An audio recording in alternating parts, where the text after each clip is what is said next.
آیت اللہ بہجت امام احمد ابن حنبل کے حوالے سے نقل کرتے ہیں کہ جتنی آیات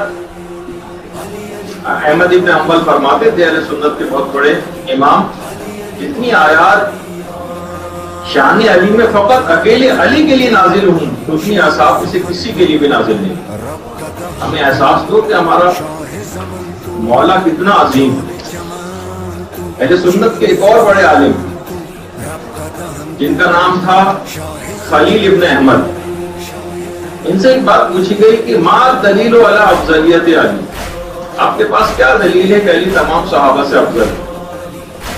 انہوں نے جواب دیا بڑا عجیب ہو گیا، فرمانے لگے احتیاج الکل الیہ فی الکل والاستغناء من الکل فی الکل دلیل علی انہ افضل من الکل۔ تمام صحابہ کا تمام امور میں علی کا محتاج ہونا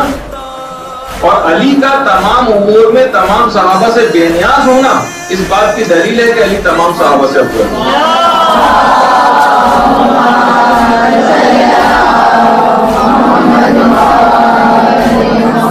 کتاب العین میں ان کا یہ قول، تمام صحابہ کا تمام امور میں علی کا محتاج ہونا اور علی کا تمام امور میں تمام صحابہ سے بے نیاز ہونا اس بات کی دلیل کہ علی تمام صحابہ سے افضل ہے۔ ہمیں بھی حقیقتاً اگر دیکھیں تو مولا کے فضائل کا ادراک نہیں ہے۔ بعض علماء فرماتے ہیں کہ ہم اتنے زیادہ ضعیف العقل اور اتنے ناقص الایمان کہ اگر فضائل علی بیان کیے جائیں تو تحمل نہیں کر سکتے، اور امکان ہے کہ کہیں کافر ہی نہ ہو جائیں، جیسا کہ حضرت عیسیٰ کے ماننے والوں کے ساتھ اس نعمت ولایت کی قدردانی کرتے ہیں۔ یہی وجہ ہے کہ آیت اللہ حسین بروجردی